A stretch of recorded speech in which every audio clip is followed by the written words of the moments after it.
welcome, ladies and gentlemen, to the invite-only experience. I am one of your hosts, Bald Daddy TekNoNo, here with my brother, Minimal Tech Daddy RN ISMO. It's been a long time since we've sat with you all. Lot to talk about, lot to cover today, a lot to open up, and a lot to learn. We're gonna start with a little icebreaker. Just break right into it, baby. I've been telling you we're gonna start with it this way. So I didn't know what the icebreaker is. Correct. Okay. Yeah, because you like to come in just free ball life, and I'm Yeah, over yeah, here yeah. like This guy's got a 17 notebook right here of all the topics, and I'm just 17 spitballing. sheets of paper for a 2-hour session. But so icebreaker, what is one song that you hear that completely changes your mood? Now, mind you, I didn't know what the icebreaker was going into it. I just used AI to generate a list, and I picked one. Wait. That changes my mood. You hear it, it immediately changes it. Oh, man. Well, it's an icebreaker. I mean, maybe like Strobe by Dead Mouse. I was gonna say the same exact thing. No, invite only. That's fucking invite only. No, I mean, great question. I was just not Why expecting Strobe? that. Why Strobe? I mean, I like the essence of longevity of the track. Yeah. There's definitely some other tracks that came up, like Rufus Du Sol, the Inner Bloom, right? Inner Bloom. Mm-hmm. And then there's one more. I have it on Spotify. I remember I always play. It's like a 15-minute track, but it's like time goes. Yeah. by. Didn't your mom show you that like way back in the day? No, Pachanga Boys. Yeah. Pachanga Boys. Yeah. So no, it was in Ibiza. I was working for Mix Masters though. Christy, it was one of the nights where everyone went out, and I think of course I went out too, but I didn't stay until 7 a.m. I went to bed around 2 to 3, and I woke up and they were still getting after it, and then this song was playing, and it's Time by Pachanga Boys. Let's see if I can This fucking And for the next 15 minutes, we're gonna be listening to we're gonna be listening to this for 15 minutes. No, it's funny that you said Strobe though, because in my head Boys. when I read that like AI script, whatever, I'm just like, that's a good one, because and Strobe immediately came to my head for a lot of different reasons, but Strobe was actually the song that the night that I took an 1/8 of mushrooms and fucking blindfolded myself and put sound canceling headphones on and sat there with my thoughts for 4 hours. That was the song that I sat with. Not to mention the fact that the time that I did DMT was with Strobe as well. So it's like a very we're getting deep. We're getting the deep. fucking We're like weeds 2 minutes in. right away. Disclaimer: this is not a selling point for mushrooms and or DMT. I encourage you to do your own research. But also, it's a song that's always been like a happy place song. Like as soon as that first sound comes in, it's just like something takes over, and which is crazy because Leighton Giorgiani just released a remix to it, and it's just completely changed the complexion and just like the whole idea of the song. But it not that it made it better or worse, it's just a different vibe now, and it was cool to see his interpretation of it. Yeah, I mean, I gravitate towards I think Strobe was also one of the ones that was one of the last tracks on his album, right? Yeah. Towards the end. And it's like one of the longer ones too. Yeah, I love that. The storytelling, the complexity, the emotion that comes with it. Yeah. It also makes me think about my adopted brother, Brandon Halverson, who lived in my house when I played hockey for Little Caesars in Detroit. I was 16, he was 15, he was from Traverse City, and he lived with me for like adopted? a year. Not literally adopted, but Oh. like makeshift adoption. Used to Because me- he lived so far, okay. essentially you billet kids like that. You could billet kids from Russia, you could billet kids from wherever. It's just they're too far to play for the team, but the team's willing to do what it takes in order to get this person on the team, but they're like 16. And every day going to practice down 375, 94, 375, we would listen to Strobe right before we got to practice. Afterwards, after practice, we put Strobe on and we'd fucking jam. So every time he hears it, he'll send it to me. Every time I hear it, I'll send it to him. Oh, just on the random? Yeah, which congratulations to him. He's actually playing for the Lightning. He just Yeah, got you called shared up. that with me. Yeah. So that's sick. kudos to you, big fella. Keep working hard. Dreams do come true. You got to stay consistent.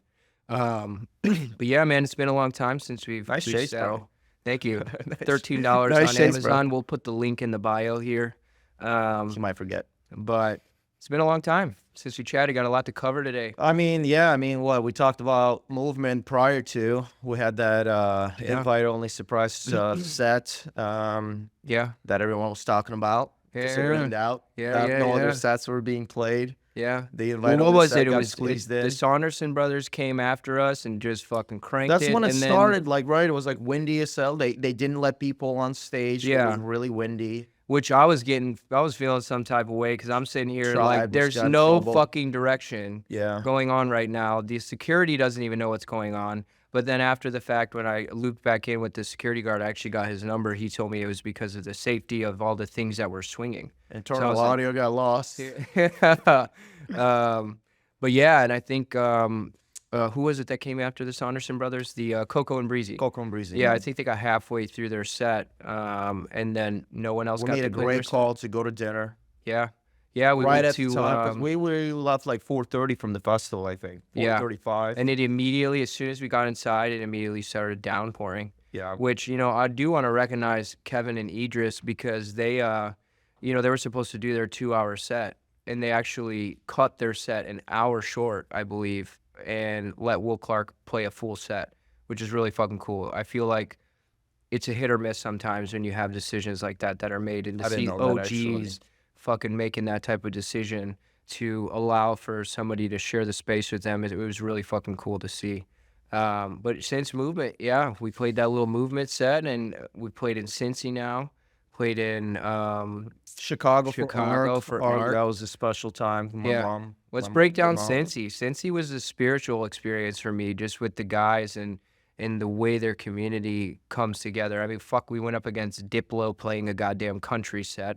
Yeah. And there was 2 other parties, I think. It was just really cool to see people that are just doing shit for the betterment of the city and for the scene, Like, you come talk about, like, not having a fucking ego and just, like, really building a community. Like, I give those guys a lot of props because it's like, not a lot of these guys are, like, really making music per se, but they're fucking doing it proper for the scene, Departure Lounge Boys. Departure Let's give them Lounge a shout Boys, out to yeah. Departure Lounge Boys. Absolutely. Yeah. Well, and I initially thought Ope or Opie or whatever it is, I thought they were all kind of intertwined, but then I found out that they're actually scattered pretty far away. And the first time that they kind of came to my attention was when we went and saw Govan Jones at that random ass bar in Cincy, me and Kyle, and just the hospitality, the vibe was proper. It was just really cool to see. And I think, to kind of relate it back to Detroit, I feel like a lot of that's been lost. Why do you think that is? I know you have a very particular mindset and understanding of it because you sit in kind of like a different bucket than, most. But like, what are your thoughts on that? Well, I just want to say, yeah, Departure Lounge Boys did a wonderful job hosting us, and I really enjoyed the community there. Yeah. It was one of these crowds, like, it doesn't matter how many there are, it's just people are really enjoying the music, Yeah. and they gravitate towards what we do. So there's that reciprocity that comes along with it just by performing, because it's a mutual, synergistic experience. Yeah. So I had a lot of fun in Cincy/Kentucky. Yeah, because it was it's actually right on the technically border. in Kentucky, Yeah, but it was run by the Cincy boys. yeah. So about the scenes, I mean, the scene in Detroit, and then we'll definitely talk about ISMOS as well. There's the essence of, I think, breaking through, but I think people are trying to break through in a very ego-centered manner. That's a good point. It just doesn't feel authentic, and the byproduct of authenticity comes from being genuine, not just during the show, but outside of the fact, and leading by example. Mhm. And that's very difficult because we're at the end of the day, it's an entertainment business and it's an artistic expression. So one can validate themselves in a matter of this is what my brand is. But there is just this lack of community, and I've always been a bit distraught about that because, you know, the Detroit Techno was founded. Well, I mean, I should say dance music essentially was founded in Detroit. And, you know, techno was one of the founding subgenres of dance music. So, you know, so there's this essence of, okay, what's next for Detroit? Because we're not going to be riding the coattails of Kevin Saunderson, Juan Atkins, Jeff Mills, right, forever. right. And it's like So what's next? The new generation of the Carl Craigs, the Stacy Pullens came, and then it's like, yeah, what is next? And exactly. So I think we talk about the longevity of doing it for the rest of our lives. And it's like a lot of people, and I don't blame them. Like, it's a very difficult decision to say, I'm going to be this. This is me. This is knowing that deep inside, I can't live without this. And, you know, with great power comes great responsibility. And it's easier said than done. Like, go ahead and start a brand and go ahead and start a community. I mean, it takes time, it takes patience, hard work, adapting through challenges. Yeah. It's never a straight line. And I think a lot of people shy away from the challenge. Yeah. Well, I think a lot of it boils down to is like understanding thyself. You know what I mean? I think a lot of people, since the pandemic, because I think during the pandemic, right, like you depended very heavily on the local scene, right? Because we weren't flying people in from all over the world. We weren't having people come from all around the United States in order to, you know, be that ticket seller. And then you have these locals that make music or DJ or whatever, and they are the ones that are ultimately like benefiting from these people coming. It's like if it leaned very heavily on the local scene, and I think in that period of time, the local scene, at least here in Detroit, from what I've gathered, because I'm one of those people that benefited drastically from that, because I was DJ Nono beforehand and then transitioned to TekNoNo when the pandemic started and we were all locked in our houses. And then it's like, you know, we started building this community, and I just feel like everything just kind of went to shit. And I think one thing I was thinking about was understanding thyself. Like, what are you here for? Are you doing music because, like you said, you need it because it's a part of you? Or are you doing music for the clout, for the girls, for the guys even, for, you know, the recognition? I don't know. Or, I mean, some people just have a ceiling like, yo, I'm happy. And that's okay. Doing this like the way it is. Yeah. But we always talk about pushing the narrative and adapting through certain challenges, which is one of the reasons for ISMOS. But I mean, I don't know if you want to. I mean, it's kind of like, I guess we're going early about that, but yeah, I mean, we'll definitely dive into ISMOS and what ISMOS means to you and your brand, and also what it's going to mean for the city and for the world. But I think, you know, I think that there's this weird, you know, shift in the scene right now where it's like a lot of people are very ego driven, very me. And, you know, John Summit is somebody that kind of fueled that, not intentionally, but people saw John Summit go from fucking accountant to the biggest fucking name in electronic music in the world, where you have some of these OGs that are now partnering up with him doing sets, and he's doing these sets all over the world in the most, you know, obscure manner and just very random. But that's, you know, he grew that beast that is John Summit now to what it is by understanding who the fuck he was. And I think from what I've seen, because I haven't really been very present in it, there's a purpose behind that. You know, I shifted from working at Target to being a full-time personal trainer, and it takes a lot of energy out. It's very energetically expensive, but like what I'm observing is just there's a lot of the blind leading the blind, because it's like you have people that may have the tools and the resources and the mindset to help some of these younger people, but then it's like those people are a little bit absent for X, Y, and Z, and then it just causes the blind to lead the blind, where you have, you know, people that are just doing things to do things, and it's because they were told to do it by somebody that told them to do it, and whether or not they have credibility behind it, it's just like it boils down to just doing your own private research, not taking what people tell you for gospel, like talking to multiple people that are doing multiple things in multiple avenues, and then cultivating your own approach, your own vision. And, you know, I work with a couple students, and I don't even like calling them students, they're friends, they're people. And I work with a couple of them on production, and I'm in no way, shape, or form making the best music in the world, but I feel like I have a good understanding and a good formula. And a lot of it came from, you know, doing Aspire. I did Aspire Academy, Masteria started Aspire. And, you know, it's a one-stop shop for students that really want to take this shit to the next level, but that are also in a financial position to make a large investment in themselves. And I think, like, for face value, the monetary side of that, it's expensive.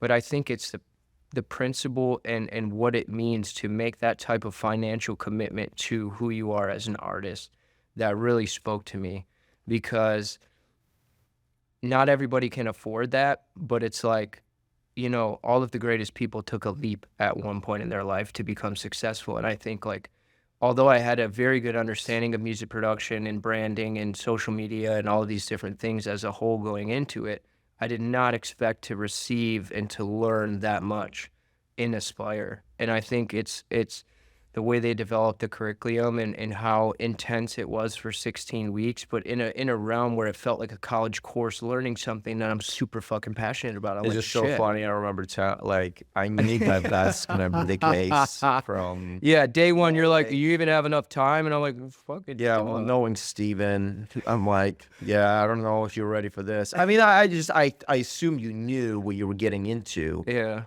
I had no idea. I mean, when Steven asked Yeah. me, like, him and I have always got a very genuine connection. He told me that A. Smith, Alex, was going to be a part of it. And I'm like, it's a fucking no-brainer. Like, those are the boys. Yeah. Like, I want to be a part of this in any way that I can. And then it was like week 3, I'm sitting here, like, looking at all the homework that I have to do. I have to update clients' programs.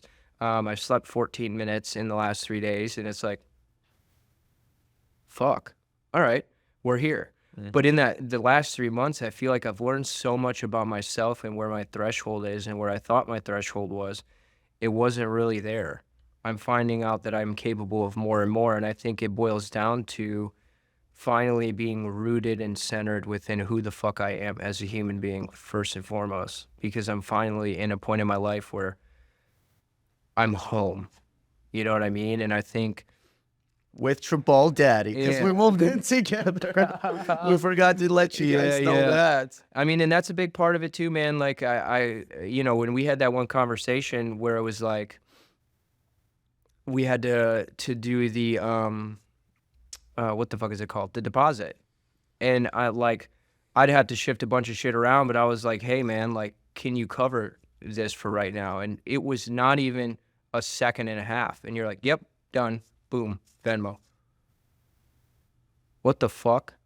Like, that shit hit me, and that shit hit me hard. And I got emotional when we first talked about it, and it's coming up again right now. But it's like, you know, when we think of the Bald Daddies, and when I think of the Bald Daddies, it's like, we are one. It's like, it's no fucking brainer. Your brother asks you for help, and you fucking help him.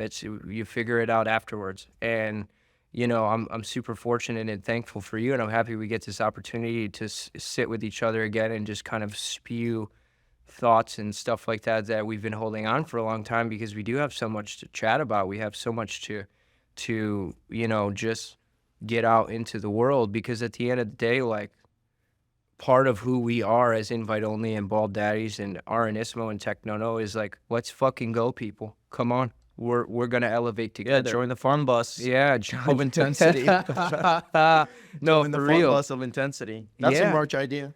There you go. Let me write that down. Fun bus. No. Well, you're absolutely right. I think it's, well, I appreciate what you said. Certainly means a lot to me that you said it. Sometimes I do things that I don't think. So I know that means It's a lot a blessing to you. and a curse, right? Yeah. But yeah, been definitely quite eventful. It's been awesome living with you and seeing you grow, and you do the same with me. You've probably seen me grow as well as an individual. Yeah, man. You're washing your dishes now. You don't just stick them in the dishwasher. It's been a learning curve for Yeah, sure. yeah. But yeah, I think I mean, there's so many things that happened. Went to ADE. Yeah. Well, let's talk about Chicago first before ADE, Chicago. because ADE was Yeah, I kind of mean, after. there's so ARC many was fucking things. insane, dude. So To many talk things. about a festival, like, movement has that grit, right? Yeah. Of Detroit present in it, and I think that's what movement is. But like going into ARC, not knowing what to expect from a performance standpoint, from an organization standpoint, having my understanding of like crowd management and shit like that from Target days, to go into that and then come out of that, I'm like, that's what the fuck a proper festival is. Artist hospitality was second to fucking none. The performance lineup was like unheard of. You got Hot Since '82 back to back was it Rossi? That Right? was at one of the after parties, I think. But Rossi played with Ben Sterling at the festival. Rossi, Ben Sterling, Hot Since '82 back to back with Chris Stussy. Oh, that was You had Stussy. That's Golfos right after Yep. that. It was like, holy Yep. shit, man. Like from a lineup perspective, from an organization and hospitality perspective, and just overall experience perspective, I can now understand why the ticket prices were what they were. Because that was the first time that I went to a festival where ticket prices were fucking exorbitant. That's not a word. Large, for lack of a better term. But it was, to me, it was worth every single penny because of the way that they handled business, the performances that they laid out, and just overall the entire experience, And then to kind of top it off with that after party, like let's talk a little bit about that, because that was the first time that Mama Ish got to experience her son on stage. Yeah, well, there was a lot going on prior to as well, as you know. But I mean, from the experience to playing in the city and coming back to the city in which I didn't know who I was when I left. I was a kid. I was You're talking Chicago, right? Chicago. Yeah, But because I people grew that up in the don't know. suburbs. Yeah, I grew up in the suburbs of Chicago. Grew up in Vernon Hills, Go Cougars. I went to University of Detroit Mercy for tennis and graduated with a nursing degree, and still was not in a position to know who Thyself is. And I think once the music started to take over my life in a good manner. Well, we found each other. Yeah, we found each other. Coming back to the city, doing what I love, truthfully, and seeing people that were there since middle school days, it's quite special. And of course, the cherry on top of the cake is my mom seeing me perform for the first time, and me not knowing and that she was even going to fucking be there. Yeah. That, because I'm mid-set, right? And it's 9 a.m. It's day 4, I think. Yeah, it's a morning of the party. festival. Yeah. We're playing our set was 10? at 10 10 a.m. It's 9:30. I'm already like tired. Didn't get a lot of sleep. Definitely participated in some drinking over the weekend and stuff, so I'm lethargic. And it's like a half an hour in, there's hands in my fucking face, and they're not hairy and they're not large. And I look over, and that picture that I posted with that's all genuine expression. Shock as hell, because she's vibing, and I had no idea she was gonna be there. Like, what did that mean to you? I mean, it meant the world. I mean, she was the one that essentially got me into dance music. I mean, my mom and my dad did in their own ways, but I think my mom did it in a very, just a genuine, like, what is this music? Playing on the radio. And, dance music has always been a part of my life. Even the coaches through tennis listen to dance music, and I always gravitated to that. But my mom has always been there. My mom, when we traveled to tennis tournaments, when I played tennis, it was Tiesto CDs, Armin van Buuren, Paul van Dyk. That's crazy. Paul Oakenfold. Wow. Just CDs. We had just like, what's that little car CD flipper? Yeah. Deadmau5. And we were just constantly just flipping them over, changing them. We had some ones that were burned by somebody else. The coaches gave it to me, like Above and Beyond, like a set from '06 from somewhere. We need to find those. Ripped. Yeah. Well, if you might find them, I don't know. The CDs probably have a bad condition. My mom said she still has the A actual little flipper the book. flipper book. Yeah. Yeah. So it meant the world, man. I don't know how to describe it really. It's I mean, it's just I felt very present in that moment. I mean, I felt overwhelmed. Mm-hmm. But I felt present. I was just genuinely happy to showcase. It's one thing starting in the basement. I always go back to how I've started, and I always knew that this is an important time because it's again, it's like you declaring your path to somebody, and someone can be encouraging of the path, but they don't know what it takes really. Like, yeah, you got Ableton, like go produce. You have be the best DJ in the world. Make fucking trap music. Yeah, well, I was experimenting for sure. But it's just the being there in Chicago, then thinking about the green wall I had back in an 1120 house with a shitty ass table with rundown walls, and that was my space in which I've learned, and to the point of now performing in one of the biggest festivals in the Midwest. Being a part of that was very special, and doing it with my brother in crime. A lot of emotions came through that experience. Yeah.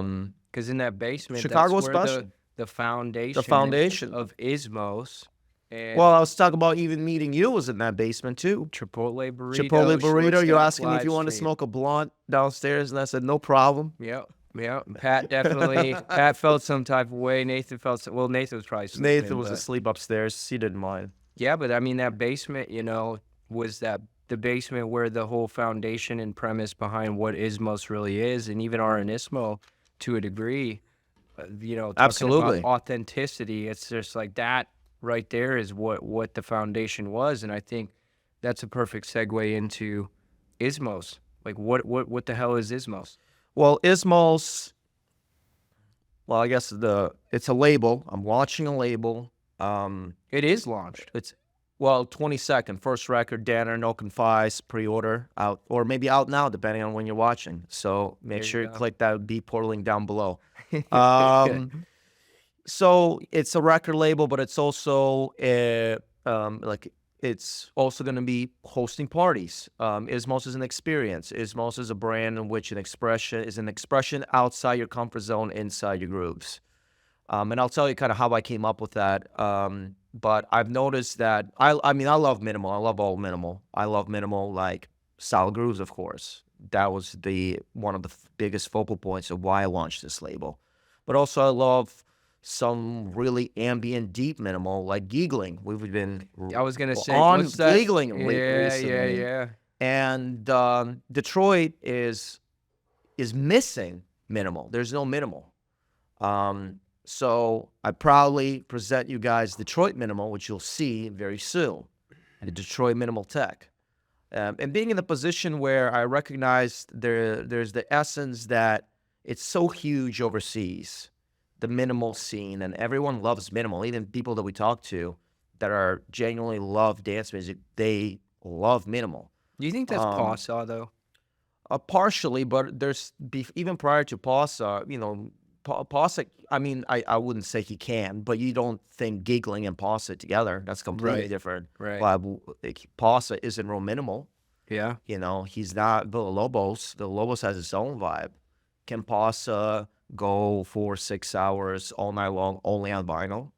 I don't know. I don't know. Yeah. So, but Pawsaw, of course, is a lot of RN ISMO, and the sound that I think now is truly coming together is highly inspired by Pawsaw and what he's been doing with his artistic expression. But coming back to ISMOS, I wanted to have a label in which I really love full artistic expression. As long as it's minimal, I want to hear it. And I wanted something that's outside your comfort zone. And the way I launched it was I did a Brad King remix, Shut Up, and I named it as a Sunwaves Edit. It was a 10-minute long track. I've never made a 10-minute long track prior to. And that was the essence, to say to people, hey, like, I want some weird shit. I want something that's off-the-cuff stuff in which I don't care if it essentially fits some sort of narrative or sound, but I want to feel the storytelling here. And the label, and you know, with No Confise, it's a little bit more about Latin tech, but Danner never made Latin tech before. So that's a unique experience to him. It's a story within himself to say, hey, I stepped outside my comfort zone here. And label like ISMOS, I wanted to provide that home for people in which they can fully express themselves in a way that is truly minimal, and whatever that may be to you. Yeah, I guess that was a more of a longer description. No, I mean, that's exactly what we wanted. And of course, build a community. I mean, the party, doing a Friendsgiving party in Magic Stick on the 27th. And we are Miss Bell's opening Miss up. Bell's, you with the hybrid set, which is we can definitely talk about that as an expression. So it's an expression also in a sense of performance, not just making tracks. And that party is I mean, everything just happened very quickly as well. So I'm kind of like, as you can see, I'm kind of crazy in my head right now. There's a lot of moving parts, a record being out, a label announcement, a party. But it's finally, at least for me, right, selfishly, I haven't played for over a year. 450 and what, Now 9 it's days. more than that prior to that post, but it's kind of like people talk about invite only. It's like, yes, TekNoNo, RN ISMO, but then you know that there's that RN ISMO that's just waiting to be awakened when it's on its own. It's awake. It's just in a cage. You know, and it's finally, the cage is going to be open on the 27th to let people know, like, there's some tracks that, you know, no one has ever heard before. Yeah. And I'm just going to be, I'm so honored to be in a position to really finally showcase what I've been working on for over a year. But let me ask you this. yeah. ID only set? Question mark. There's definitely a consideration for that. I know you have enough fucking I music. have enough music for sure, and I can tell a great storytelling with that. Absolutely. Definitely gonna be a lot of IDs. There's a lot of music that I really like as well, which it's not gonna be pre-planned. But it's going to depend on how the crowd responds, I think. Because I do see myself just going to a point of like, this is only RN ISMO right now, and people absolutely vibing, but I can also see people wanting things to slow down, maybe go in a little bit of a ambiguity of some sort.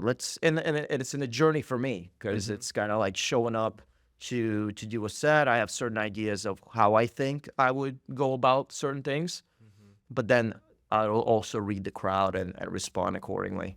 So yeah, the hybrid set's gonna be fun. I mean, I remember when we were initially talking about this party, and there were talks about bringing Danner in and stuff like that. I mean, because it's like you have this specific idea for what ISMOS is, for what the party is, and as your fucking partner in crime, it's just like, well, it would be selfish of me to just be like, I'll open.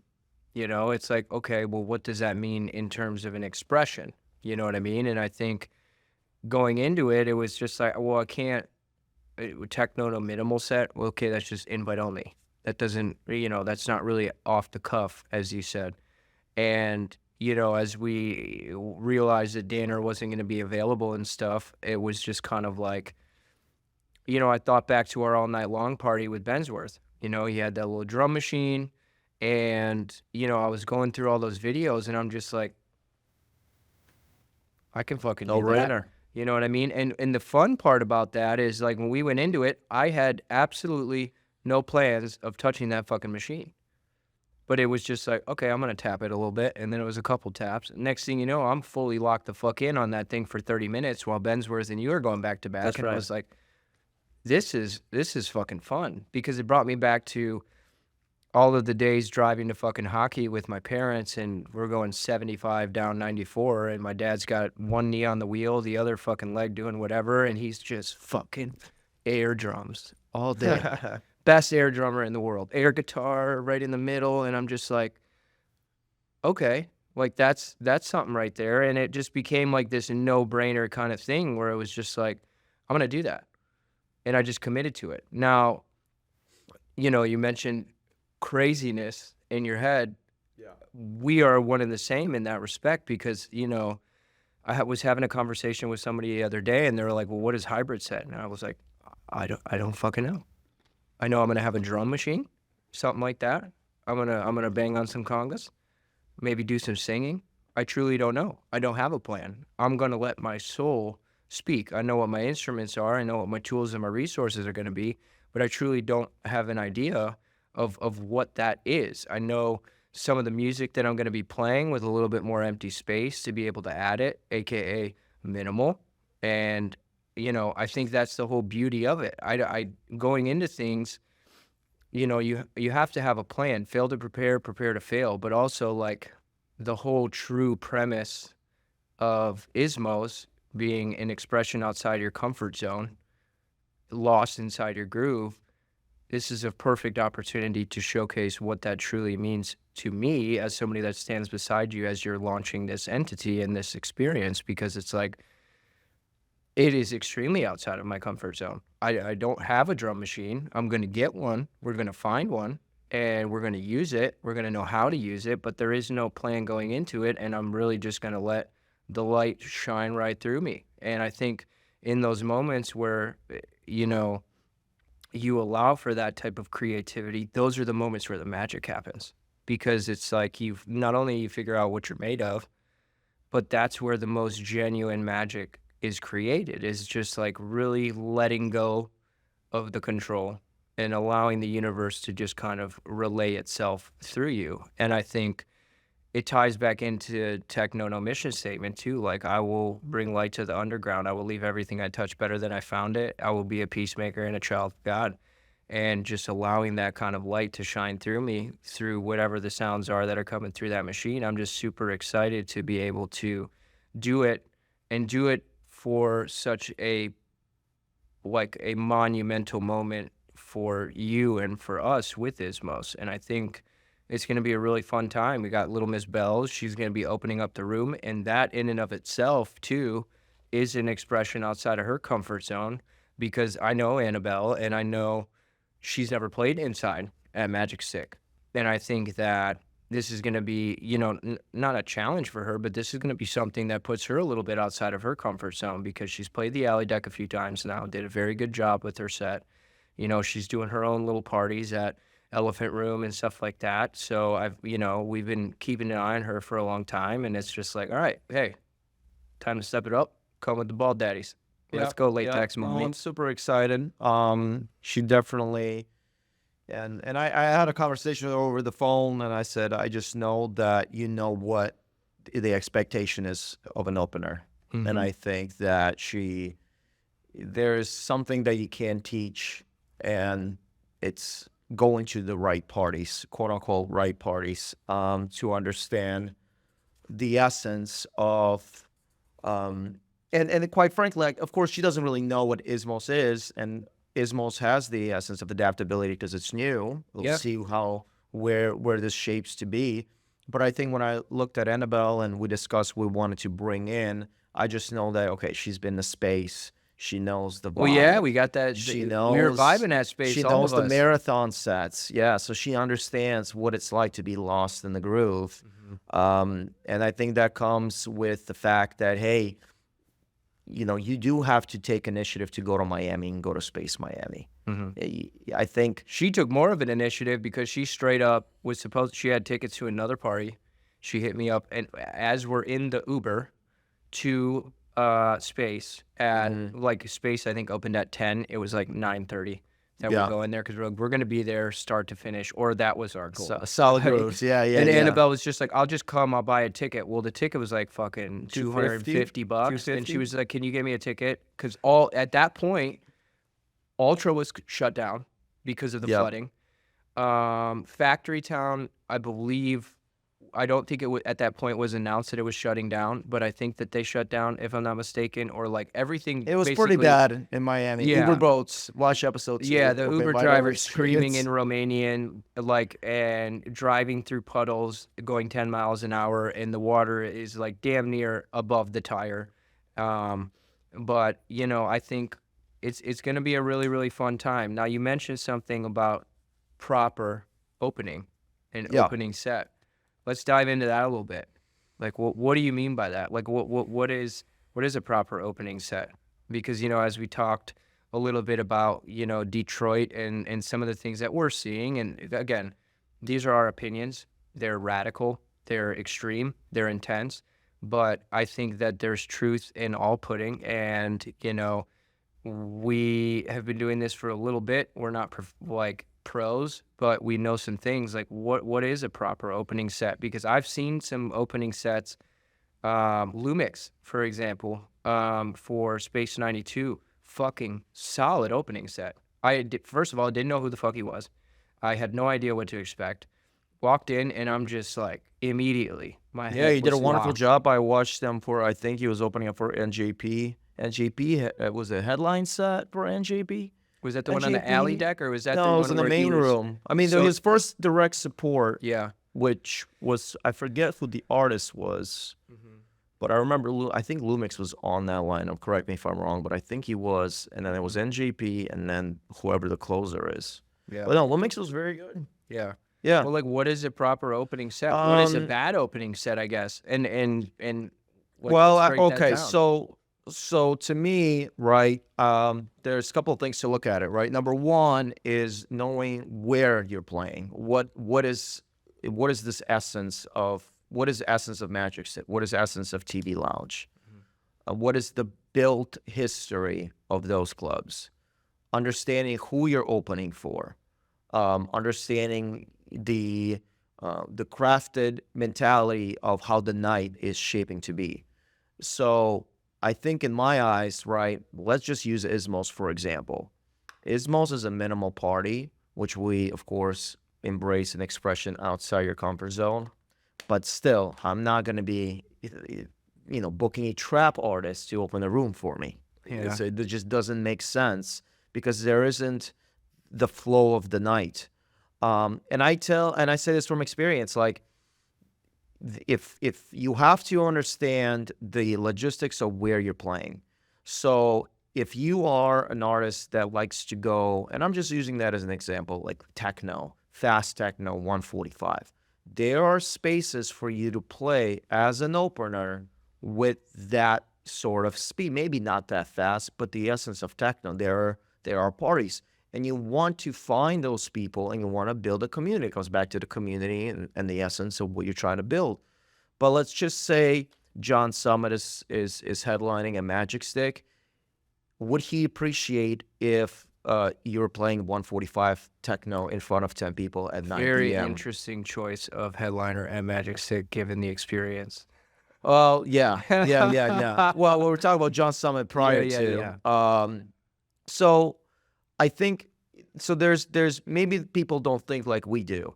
And I don't need to like write notes down to understand this, but I've been to a lot of different clubs. I paid attention to what's going on, and I understand that some artists are given the opportunity and they have to go a little bit slower. A good example, I actually didn't tell you this, but when I went to Ibiza for the first time and I went to Jamie Jones's party, Wheats was opening Paradise, and Wheats goes quite fast. I was gonna say he's a little bit faster. Yeah, so but 130. he was about, I would say 126 to 129. So he slowed it down because he understood the assignment. There's not that many people in the room. Your goal as a DJ is to provide a vibe in which people are talking and people are getting loose. So they're not going to be full throttle throwing their hips at you. No, they're just vibing. And then the conversation begins about, wow, what a vibe. If they start doing that, and they just kind of start clapping a little bit, they're just loose. The movement is loose. They're not stuck to their drinks like this. They got their drinks in their hands. It's their first drink of the night. They're excited to see their friends. They're hugging, excited to just be in the presence of music. And it's your responsibility to continue building that energy up. But you're not going to be doing that throwing haymakers and Beatport Top 100 right at their face. So, and I think that's, again, we talk about Beatport Top 100 as one of the things not to do. And we say that with just a position of also, do you know who you're playing in front of? And a lot of times you're playing in front of industry folks that are looking to give you an opportunity in which you're going to perform on later parts of the night. which you may not include. I drew this beautiful Venn diagram, drawing not to scale, but like at the end of the day, is this a logo? Bert, can we see this? Perfect. So at the end of the day, right, you have your opener, you have direct support. Now this is if there's 3 artists. You have your headliner. It's a fucking mountain, okay? It's not, it's gradually coming up, okay? Your opener, in a perfect world, and this is something Party Hard taught me when I was starting fucking 6 years ago or something like that. It's like when you're thinking of your set, it's like this, okay? You start nice and groovy, you build that energy up. The highest point of someone's set, theoretically, and granted, there's outliers to everything, I get it. It should be the middle of the set because it gives you adequate time to bring that energy down and make space for the next artist to build into what their mountain looks like. But as you can see with this diagram, you have a small mountain, a medium mountain, and the headliner is the biggest mountain. That's where all the energy lies. And I think a proper opening set understands that. And I think this reminds me, I just looked it up, how to write a story, because music is a story. You're telling a story, right? I mean, I hope people don't look at this like track to track, like banger, banger, banger.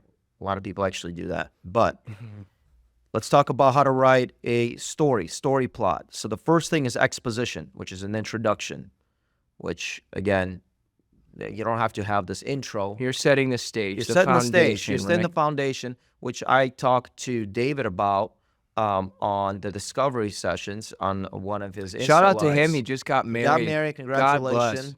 Congratulations. And I talked about that it takes time to get people lost in the groove.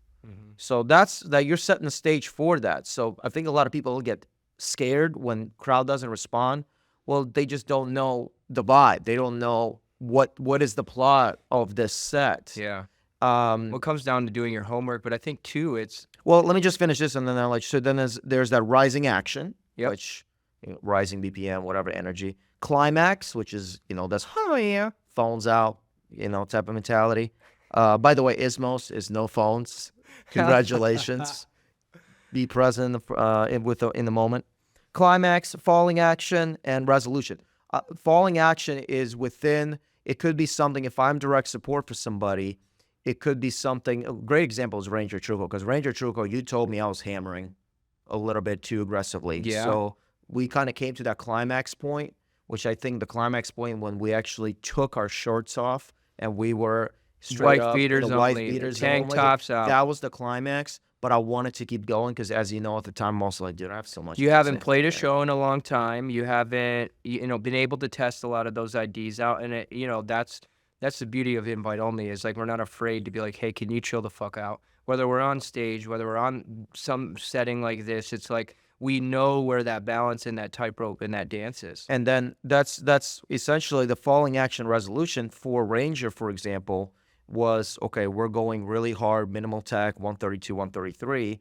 We have to slow it down, and we have to get into the groove a little bit more of a perky type of vibe. To set him up. To set him up because he is melodic minimal, very patty and stuff.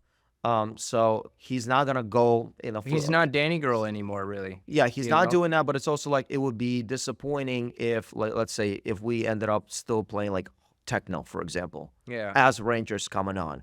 It just doesn't make sense. So there's the essence of exposition, climax, and resolution. I don't know if you wanted to add anything to that. Yeah, no, I mean, I think that's a prime example, like, because that was one of those moments where it was like we're on stage, and I understood what was going on, and I respected it for a little time, and I just kind of gave you that opportunity to be able to bring it down too. But then it, when I saw it continue to climb, and it's like I'm trying to play tracks that maybe start to teeter down, and you're hammering it. It's like, especially in duos, it's like you have to have that communication, whether it's a look in the eye, or it's like a, hey, chill the fuck out, or whatever it is. It's like we got to bring it back down. Not only is Ranger Truco headlining, he's our fucking boy, and we owe it to him to really fucking set him up for success. You know what I mean? And I think that is a perfect example of the fucking mountains. Because although the mountain may have fucking teetered a little bit higher, we brought it down, we set him up, and he had that crowd locked in until 2 o'clock in the morning. And at the end of the day, you know, you mentioned and we're not perfect. I think that's something to like this I, you know, in that essence, you know, feel like I should have slowed down a little bit. Yeah. And I think you need to have those conversations if you're a DJ and you're trying to, you know, build your brand and build your brand in the industry. You have these conversations. You ask people how the set was, and yes, you might have one-off set which you're not happy about, but that doesn't define you. It defines you how you get up from there and learn from it. Yeah. If you are genuine and you're authentic and you are presenting a case of, hey, I'm willing to learn from this, club owners, promoters, they're gonna give you another chance. But if you're just, again, you do the poor excuse of a set, you walk away with a poor attitude about it, and then let's just say, hindsight, we think we might give you another opportunity, and then you just do it again, and then that you close the door on yourself right there, brother or sister. Yeah. When I So, think like it's just disappointing sometimes because sometimes I feel like they understand, but then they don't. yeah. What it boils down to, are we assuming that they understand, True, or are we true. asking clarifying questions so they gain a true. deeper understanding? And I think, you know, to tie it back into what we were chatting about at the beginning of this conversation is like, do people really know who they are? Do people really point. know, like, you know, I was talking to one of my clients the other day, and it's just like, do you know who you are?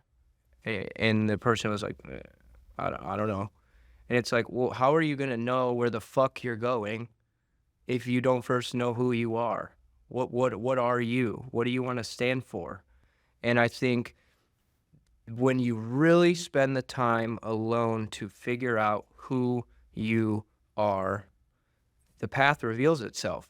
But the path that is revealed remains authentic when you discover who you are. And I think when we talked about at the beginning, like a lot of ego-driven shit and a lot of clout-driven shit, it's like those are just a lot of people not really understanding who they are. Maybe they don't care. And then you have these newer people, these newer artists or DJs or whatever coming in, and then they flock to those people. And then it's like, now you're multiplying the baggage. And I think, you know, it boils down to who are you? And when you figure out who you are, your path reveals itself. And that, you know, when you talk about authenticity, I think that right there is like that missing piece, I think, right now within Detroit, because we're seeking for this new wave of people and new wave of artists. But a lot of these artists that do have somewhat of this power, like they're not necessarily doing anything with it. And it boils down to us collectively spending the time not only on the music and stuff like that, but spending time with ourselves. And I say that because up until the point of the last 3 to 4 months, I spent no time with myself. And I kind of lost myself in what was going on. And it wasn't until I spent weekend after weekend after weekend in my house alone and in my foxhole that I started to really understand like who I was and what I want to be known for. And, you know, I just encourage you, like, spend some time with yourself. Like, ask yourself some deep questions, you know? Fucking use AI. What are 5 deep questions that I can ask myself to figure out who I am? Do something. Because when you have a bunch of people running around like chickens with their heads cut off, you start to influence blind leading the blind, and that doesn't help us at all as a community. And I think the solution to the problem isn't in the hands of one individual. It's in the hands of all of us coming together and understanding that regardless if you make disco or trap or dubstep or this or that, it's like the solution to the problem is within the hands of the community. And it's a we, not me thing. And I think we really need to get back to that, like where we were at the beginning of the pandemic, where we didn't have all these headliners to depend on selling tickets. We only had each other. Like, what happened to people just sharing each other's fucking shows and promoting the shows for each other and, like, you know, the whole idea of like, I played one show at Magic Stick, I'm gonna ask for guest lists now. It's like, what the fuck, man? Like, let's get back to buying tickets and supporting each other. Like, do people understand the negative implications that a guest list has to an extent that we've seen over the last arguably couple of years? It's like, are you thinking globally or are you thinking singularly? You and I had that conversation, right? When we were discussing something completely off topic, but it's just like, are these people thinking in a global manner or are they thinking singularly? I'm going to get guest lists because I want to go to that show. Well, do you understand the negative implication that that has on ticket sales? Do you understand the negative implication that that has on the fucking venue, right? Like if we have a fucking 175 stacked guest list and there's only 100 tickets sold, what the fuck is that going to do for us as a community? The venue, yeah, they may make a little bit of money at the bar, but ultimately, like, you pay for the headliner based on the ticket sales. And I think, you know, people kind of lost sight of that. And I think we just, I understand, like, very, very, like, deeply, times are fucking tough right now for a lot of people. Like, shit is expensive, but it boils down to, like, you know, I had this conversation with a client. Are you drinking alcohol? Okay. How often do you drink?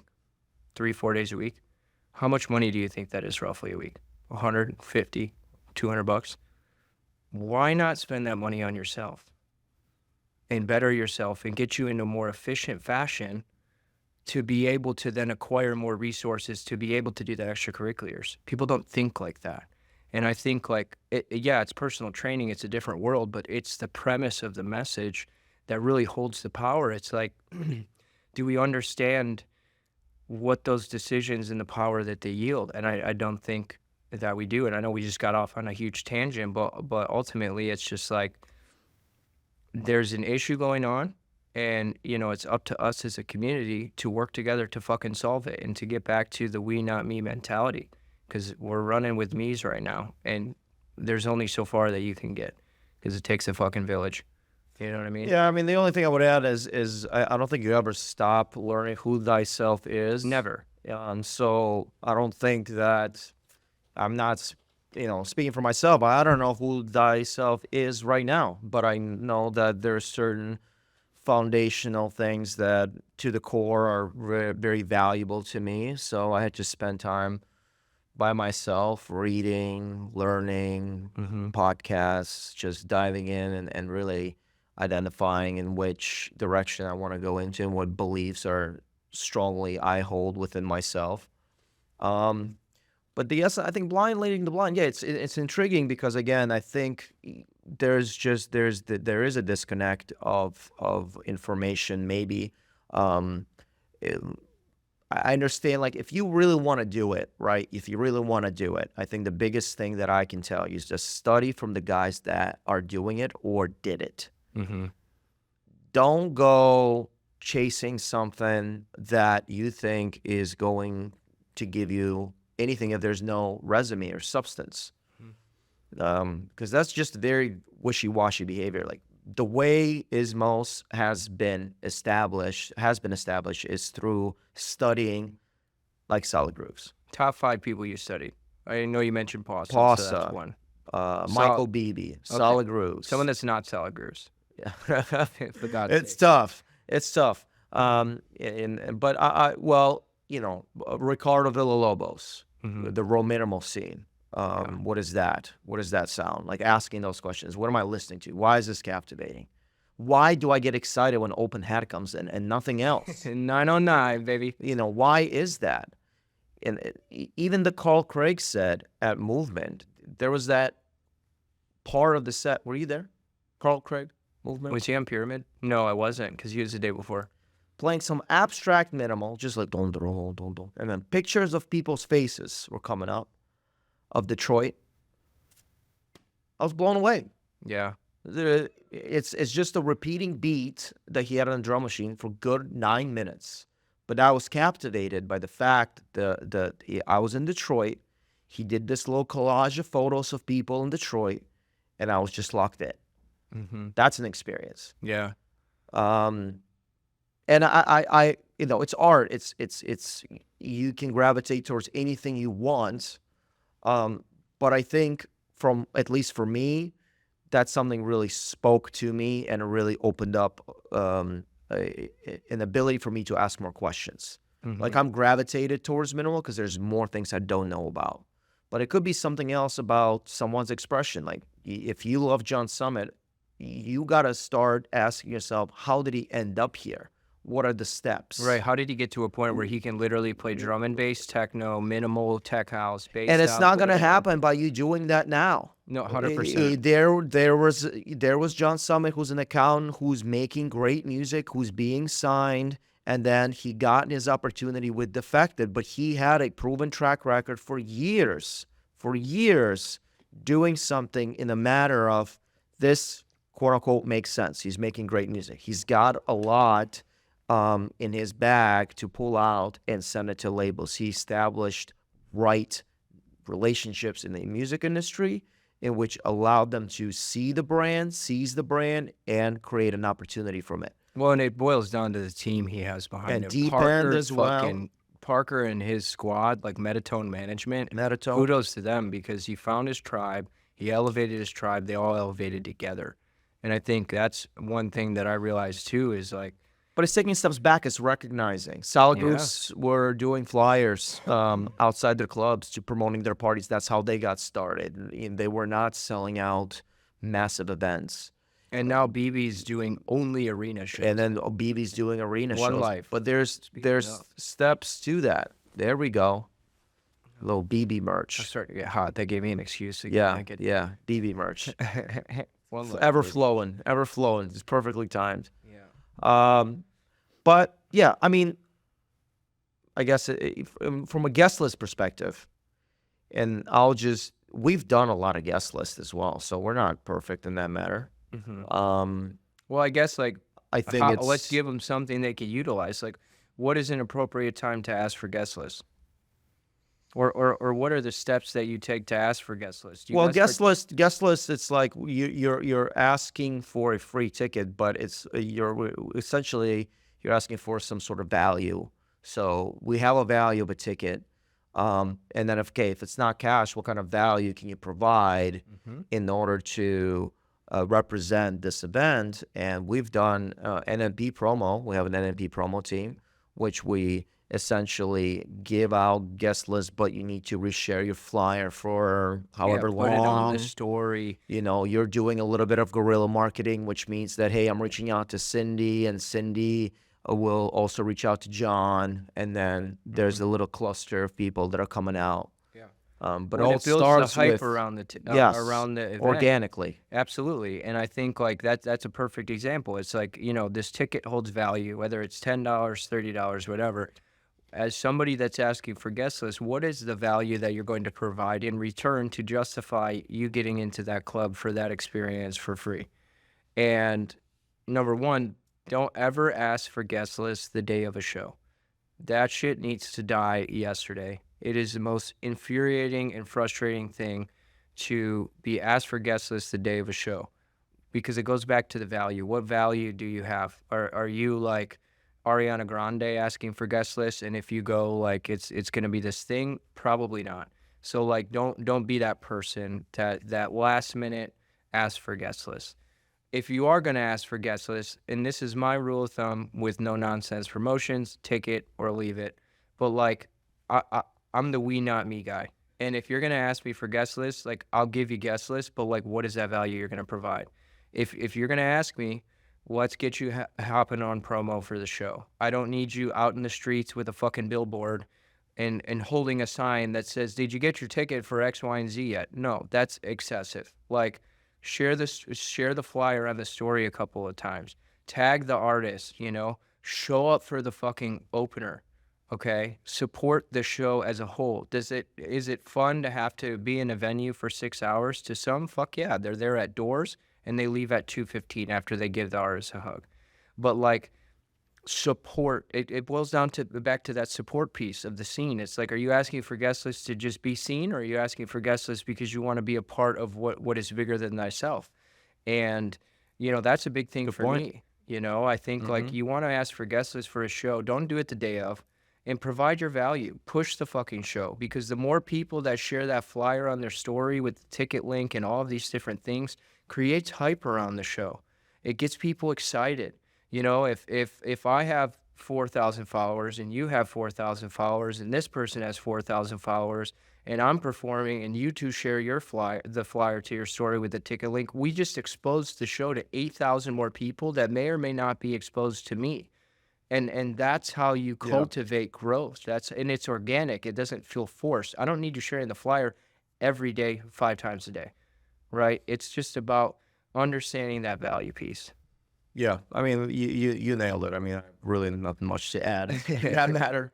But yeah, so like ISMOS, we got the party coming up. For those that are intrigued and want to be a part of ISMOS, like what does that look like from a demos submission perspective? Demos, yeah, I'm honored, and you know, also I guess we can talk about how it came to be from an idea to where it is now. And the way kind of how I look at the process, and essentially what it's like to launch a label, because it's finally going to be launched from the groundwork. I think that coming back to knowing thyself, I always felt like I wanted to have everything on the back end, which means that it's nothing that's sexy to be the best. And it's something that I pride myself in, because an idea wasn't like, oh, I should launch a label. It was more of an experience from hearing that a lot of big artists went independent and they started their own thing. And Solid Grooves was its own thing. Of course, as you know, I'm inspired by Solid Grooves, and it's just hearing these stories over and over again. And to me, eventually, there was a point of like, how much validation do I need from other artists? Are you talking like track support or what? Yeah, like how much do I need to know that the track is good? So once I knew, and comes back to being with Ramen, Relo, Huxley, all those guys at Mix Masters, eventually there's a point of like, okay, you might disagree with what I'm doing here, but you don't hate it. There's everything is like, your comments are like, this is banging, this is sick. I would do this. But if I would do this, it comes back to, we talked about this in the track feedback session. Eventually, if you can argue your point, and you can state why you believe this decision is a strong decision for you, then you're on the path. And eventually I'm like, I love this track. Like, I love it for where it is. And everyone signed off on it as like, you don't need many, like you need like 3 to 5 people to say this is great, from the people that you respect, not just like your mom and dad. Well, and pause right there, because I think that's a really good point to expand on, is like, understand who you're seeking feedback from. Correct. Like when it comes to whether or not I should bring an artist here with NNP, I ask 5 people. I ask 2 people in the scene, and I ask 3 people that have absolutely zero affiliation with electronic music whatsoever. Oh, wow. Hey, do you know who this is? What do you think? If the people that, number one, if the people that are into music don't necessarily know who that person is, that should be a flag to assess right off the rip. Now, if they know who they are, but then the 3 people that don't listen to, you know, aren't just completely surrounded by electronic music, if those 3 people don't know who that headliner is, then you have to ask yourself, okay, is this one of those headliners that the DJs know because they download music from Beatport, or is this a headliner that's going to ultimately sell tickets? When you're bringing people to a fucking market, especially Detroit, that's a hard ticket market, you can't just think singularly. You have to think the bigger picture. And we've seen multiple shows in our market, one of our own, that to us, it's like, this makes sense. This headliner makes sense. But you have to detach from the personal attachment to the situation and be like, is it make sense financially? And I think it goes down to making music too. It's like, you know, we did that track feedback session with Track Stack in KMS, and that was a beautiful experience because we saw so many different styles of music. You know, a lot of it was more techno, minimal techno and stuff with some outliers in between. But, you know, when you're seeking feedback, you have to seek feedback from people that know what the fuck they're talking about. Because if you're sending it to people that don't really know what they're talking about, you're going to be sitting there in a loop making changes to something that may not have to be changed. It's because at one point you were sitting in your room or in your studio or whatever, and you're making this track and it made sense to you. You know, you have to have people you go to for feedback around structural integrity, and then the idea and the vibe. And then people that you'd go to for both, like the end all be all. For me, that's you, because you're structurally sound. You know what the fuck, you could glue any track together somehow, some way, surgically, because you're the fucking surgeon when it comes to that stuff. But when it comes to like an overall vibe, I may, unless it's minimal, I may not go to you first, because it's like you are that minimal tech daddy. So like, am I gonna send you an Afro house beat right off rip? Probably not. It's gonna be more towards the end so that I can understand, hey, like, does this kick sound good? Is this sound good? Does that sound good? But understanding like who the people are that you're seeking feedback from, because it's super important. You could fuck up a great track asking the wrong people for feedback, you know? Yeah, I think there's a balance though in a position of you know, not overdoing it with feedback. Yep. Because you have to take action. You have to actually take the feedback and apply it and see what happens. But that's a whole nother topic for a conversation. For me, at least, I was just, you know, do artists respect my music? Yes. And then eventually it's like, it's cool to see Corolla playing shit out, Jamie Jones. It's all great. Don't get me wrong. It's exciting. It's awesome. But if that constitutes you not releasing your art, then you're doing it for the wrong reasons. You're the number one. Your number one fan is yourself. Absolutely. And if it speaks to you, we'll speak to others. And I do everything in my power to make sure that my tracks are as good as it could be from the back end. But if it speaks to me, then it's time to let it out and let the world decide what it is. With ISMOS, again, it comes back to kind of what we talked about the last couple months. Again, building it from the back end. I was working really hard to getting a deal with LabelWorks, distribution company, which again it's worldwide. It's used by Solid Grooves, and a shout out to Ramen for giving me an opportunity to link up with those boys. This is where the networking starts. Ramen links me up with Don Curley in Ibiza at DC10. Again, I had to be there. I made a decision to go there. When we talked about that in another podcast, you just dove right the fuck in the position of knowing that, okay, I'm going to meet some people here. And I'm not forcing my car. I just know there's a lot of power players walking around. I put myself in the right space in order to meet the right people. We kicked it off. LabelWorks was great. Let's sign on, so they signed on. And now the path became clear about, okay, for me to state that this is the label that's ready to go, I need to have 2 releases.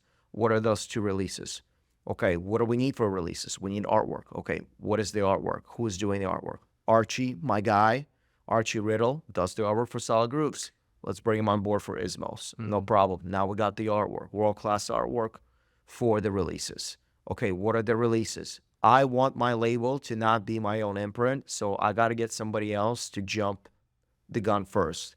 And big shout out to Danner. He took a chance, because I was emailing everybody. And I was emailing with intention, not just a sales pitch, but with intention that I'm doing this as proper as I can. I understand this is not your big label, but I'm doing everything in my power in which we're getting the right DJ support. Shout out Dispersion, which is, again, another company that bought into the concept. And it comes back to the emails. It comes back to how you present your case, selling the brand as well. Consistently submerging yourself in a community that you want to build yourself. So that was the biggest thing, is getting the companies to believe in the concept, and it's putting myself in the right shoes. Trackstack, great story. Hell yeah. Again, putting yourself in the right position. Trackstack feedback came in for KMS. We've done it. They loved us. It was a great experience. We had a good exchange with them. I'm going to Amsterdam Dance Event, another hot pocket during the end of October, in which all the industry folks go there. And then by serendipity of chance, I end up, because I wanted to see Kai William perform, and you're just bouncing around the entire city.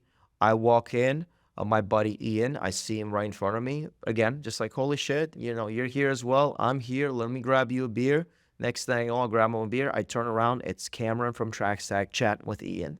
And they're like, you're that Bald Daddy that just did a stream with us. I'm like, holy shit. And then I'm realizing, like, oh my God. And then, we start chatting a little bit. And it wasn't anything crazy. It wasn't anything that you hear from, and again, I'm just talking about being there, right? Half the battle is showing up. Showing up. I was just there. It was a 2 to 3 minute conversation. I didn't force my hand. I didn't do anything outside of me being me, knowing thyself in that moment, right? I said, hey, I'm launching this label. We'll love Trackstack to be a part of it. He's like, no problem. Send me an email. A couple after ADE, I come back, send him an email. We set up a follow-up phone call. We chatted for about an hour and a half or so, just talk about anything and everything from music. And then he's like, here we go. ISMO's going to be featured on the top banner for Trackstack. We're going to do an A&R session with you in a little bit to get your brand, noticed. And I was like, oh my gosh, like they bought in. And so that took me from an idea of what ISMOS is, took me 2 years. Yeah. Do people have the time and patience to build those relationships And in be order patient. to launch a label? Yeah. So it's like, yeah, Ish, I can launch a label tomorrow. But do you have the essence of what the label is going to be grounded on and the foundation that is going to be grounded on? And that's something that I praised myself because I understood that, yes, actions need to be taken, but I also understood that without the right people, it's going to be much more difficult to establish a concept such as ISMOS. And quite frankly, we're still in the process of. It's great to have that respect right now from those companies, but I also understand now I have to deliver and make sure I stay on top of my shit. Yeah, stay consistent. And therefore, for your demos, trackstack.app/ISMOS. We'll put a link in the bottom of the YouTube description. So if you make minimal or you made minimal, I want to hear it, and then we can talk. Hell yeah. Well, I think that's the beauty of it too. It's about, you mentioned consistency, patience, having the patience to be consistent and get no results. I was listening to my pep talk app thing on the way here, which is a phenomenal app that I listen to. They have daily quotes, different things like that. And it was like, do you have the patience, consistency, and the belief in your brand to ultimately be the only one clapping for a while? You know what I mean? Because at the end of the day, for the last 2 years, yeah, you had me over here and cheering you on and stuff like that. For a really long time in the back end, you were the only one clapping for ISMOS because you understood what that path was. You understood what ISMOS was. And now it's like you got Danner on board. You have Trackstack on board. You have LabelWorks on board. You have these people that are like, I fuck with that. I'm gonna start clapping now. And it boils down to... Those are loud claps. Absolutely. It boils down to patience, consistency, but knowing yourself and figuring out what that path looks like. Because if you didn't spend the time to figure out what ISMOS truly meant to you and what that was going to be, and to, mobilize those resources for 2 years, like, we live in a time where 100,000 tracks are released a fucking day. What are you going to do to stand out? And it boils down to not ultimately getting the machine moving and to actually doing this shit. It's the work that is put in behind closed doors when there's no one else around. It's 2 a.m. and you're the only one. Yeah, not sexy shit either. Emails. It sucks. Yeah. You know what I'm saying? Boring. I'm reading the business book on music right now. Not exciting. I don't have my highlighter out at all for that shit. So, but, I think that sometimes people give me a pushback on even things like, hey, I haven't had a show in a while. Oh, I like the idea that people come to you or they come to me for that kind of stuff. Yeah, and I'm like, I haven't had a show in over a year. So, and then they're like, well, you have invite only. I'm like, yeah, but I have my own brand, which I want to explore and show you what I've been working on. I haven't had a show. So, and it comes back to, and I understand, it sucks, man. It sucks. It sucks. Yeah, I mean, it feels like you're being consistently kicked in the dick Yeah, sometimes. yeah. And you're like, you're waiting for a right opportunity. But then this is where I already knew that back then, knowing that I have to craft the path myself, Mhm. because that's the only path I can count on. I don't need people to. I mean, it's awesome to have a platform which people believe in you in, and you just jump the gun and here you are. I understand that, but at least I have control with ISMOS. I Mhm. have the determination, and I actually got excited because I think that, did I tell you this? I told to somebody that it's exciting to be in full control of the creative, full Yeah, we were creative having a control, conversation about in that. which it's like, these are the releases I'm going for. This is the storytelling I'm going for. These are the parties. These are my expectations. Yeah. And people, again, it's like, I appreciate all the respect and love, but let me show you now what I've been talking about. That's a good point because a lot of I people, want I to feel show like you they guys get to that now point where they get what that love, they get that support, they get those things, and then it's like it stops. I want to have the essence of like, hey, Dish, we thank you. You did a wonderful job, and it makes sense because I delivered on what I've said. Talk about it, be a Exactly. Actions speak louder than the words. At least that's what I believe. Mhm. So it's, I don't want to just talk the game. I'm gonna walk it. I'm gonna do the best that I can in my resources in order to showcase this new experience in a new way for minimal in Detroit. Especially, like, shout out to Magic Stick. We're doing a bit of a makeover, new lights, minimal lights. We're gonna have a disco ball in the middle. We're gonna have custom artworks as well. So we're curating and a different experience, in which it's when you go to ISMO's party, you just know the big goal for this label is for the ISMOS to carry on with the ability to say, I don't even need to know who's playing. Like Ginsley Like, giggling is a or good, yeah, giggling. giggling is a great example where it's like, you just know the vibe is proper, and I don't even care about the names.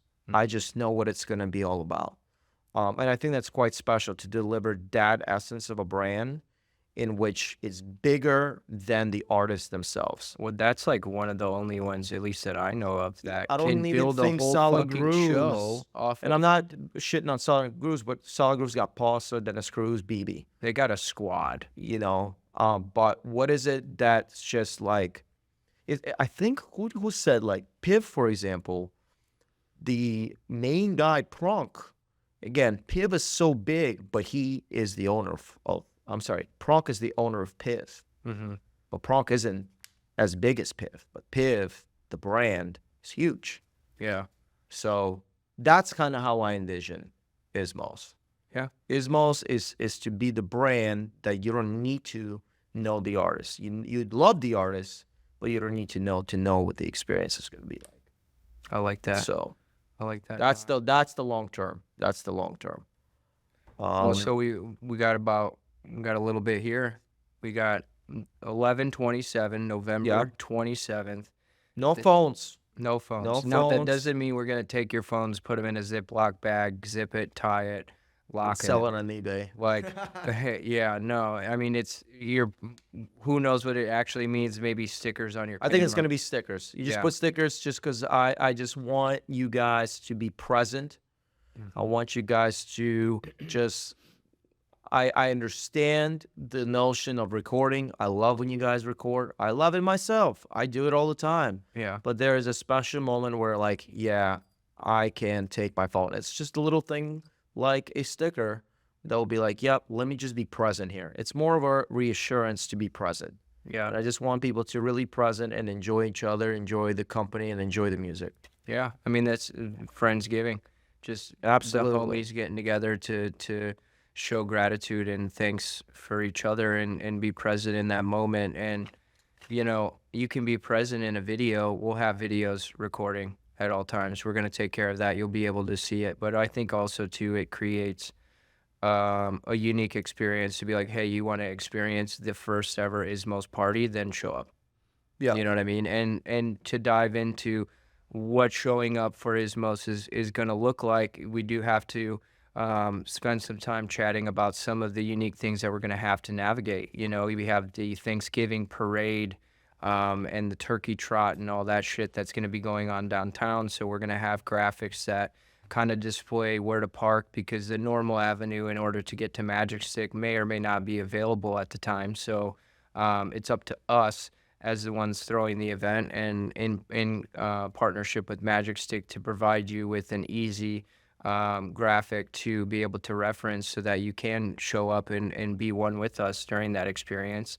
And, you know, ultimately that going that extra mile is in part why we've been able to get opportunities like this, because it's not just who's the headliner. All right, I'm playing at 10, show up. It's the whole experience start to finish. It's the stuff that goes on behind the closed doors, the attention to detail, and the truly analytical pieces that drive and really push the message. You know, if you want to start throwing shows in Detroit, you got to think globally. You have to think the bigger picture. Think of yourself in the consumer shoes, the artist shoes, the crowd that's going to be walking up that just wants to vibe and have a couple drinks. Like, you have to be willing to put yourself in the shoes of everybody in order to ensure that the realm is being driven in the right direction. I'm excited, man. I'm excited. I'm excited to see what Hybrid Set is going to be all about. I'm excited for Annabelle and what she can do as an opener. And I'm grateful for opportunities. So it's only the beginning. And certainly, I'm excited to showcase what I've got. So, because I know Danner is launching the label. We already got a few more releases that are on hold. Can you share a little bit about those? Or no? No, you gotta get to experience that a little bit. I mean, those tracks will be played Yeah.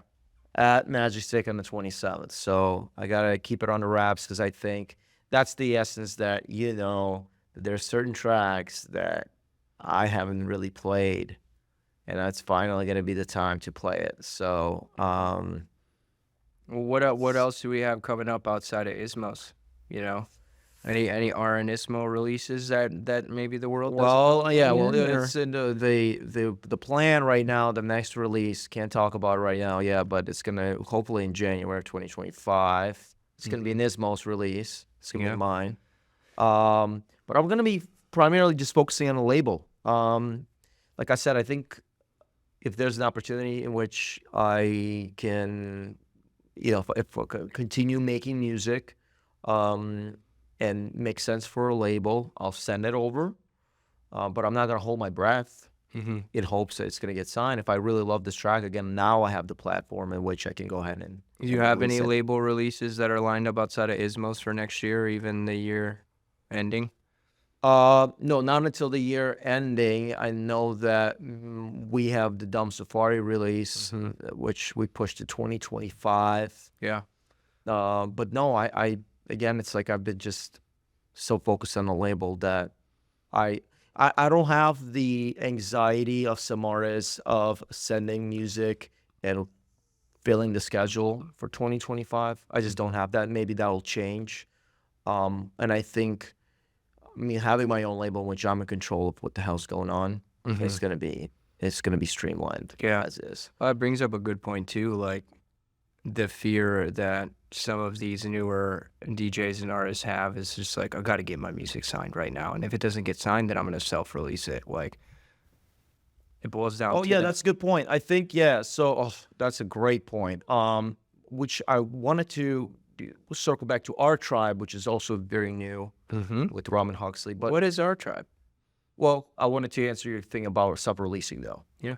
Again, I think it comes back to if your framework is in there, you doing a free download on SoundCloud without any juxtaposition actually hurts your brand, because you're overexposing yourself from the release standpoint. You have to treat it like a story. And also the way you release, in which, again, if I'm coming in to see your brand, I want to be captured by that story. If you're just like, hey, I got another free EP coming out on SoundCloud, me being in the industry, if it has no substance of promo and no substance of just pushing your track out effectively goes to show me that if you're not putting in the effort on the marketing side, you're not in actually putting the right effort in the production side. Yeah, Because that needs because to be synergistic. we live in a realm now where it's not just music anymore. Yeah. It's music, it's marketing, it's brand. It's And maybe it's a full wake pie up call for chart. people. Yeah. You know, it's like, oh, you know, I release it and there's nothing I'm happy with, but I want you guys to think about this is why ISMO took 2 years. Yeah. It's like, okay, it's just self-releasing. Well, no, it's on the imprint. It's a business. It's backed. So it's a little bit different than just having a label on SoundCloud.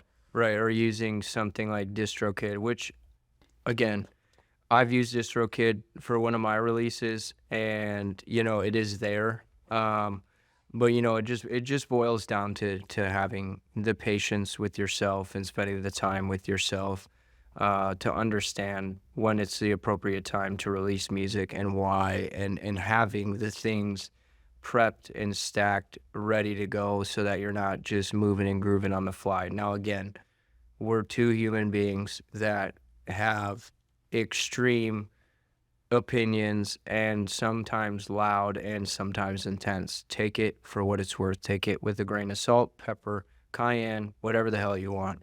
We're two human beings that are figuring it out each and every day. And although we exude this confidence is in part sometimes an insecurity projection of how we handle things that we don't fully understand. We go at it full speed and with confidence in ourselves That's in a good order point. to achieve a goal. And that's very transparent through Yeah. me, you know what I mean? Yeah. Because it's like we are very intense, but like in sometimes, and I mentioned it whether it was on a podcast or during the track stack thing or whatever, it's just like sometimes we're so confident and it's just a projection of us being insecure and not really understanding if what we're doing is correct.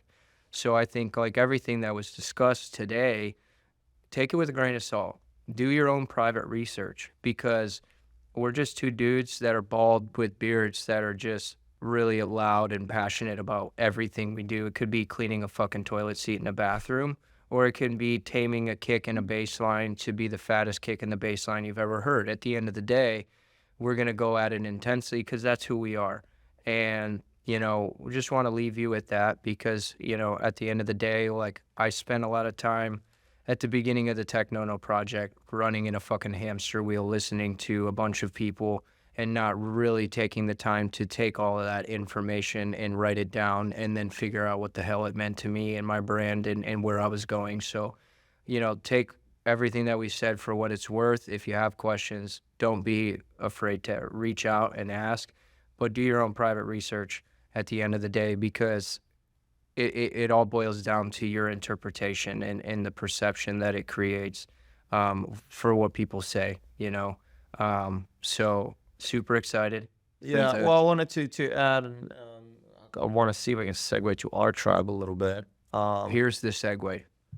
Yeah, I'm going to segue because the notion of confidence, right? It comes with, again, it's everyday thing. I have my moments where I feel alone. I don't feel appreciated. I quote unquote is emotional within myself. I feel uneasy. I feel quite difficult, and I have extremely racing thoughts in which it's just an engine revving at all costs. I don't recommend it, but it is what it is, and I have to man up and do the things that are needed to be done in order to see the goal of my purpose. I hope what we've said is, yes, our confidence sometimes can linger, could potentially as an insecurity. I'd much rather you guys be confident and showcase who you are, because there's a lot of people out there that are skillful, that are doing things, but are afraid to take that first step.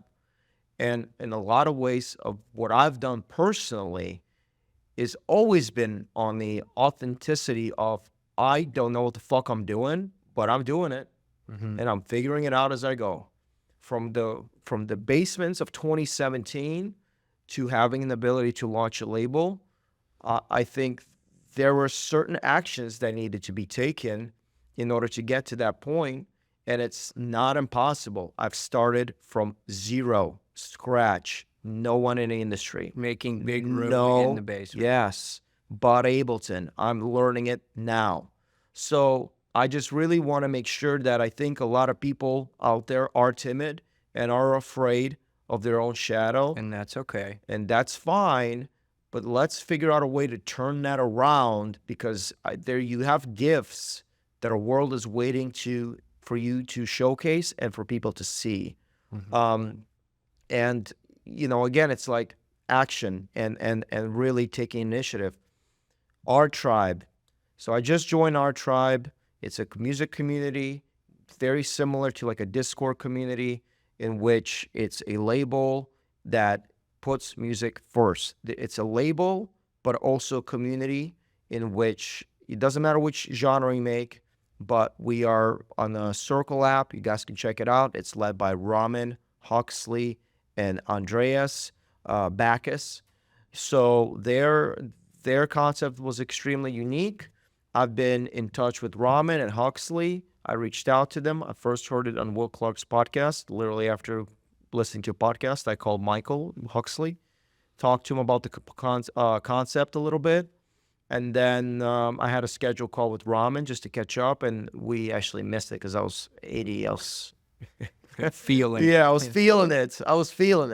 But then we rescheduled, and then it was all three of them, like essentially like a business interview meeting. And I said, guys, you gave me so much in my career.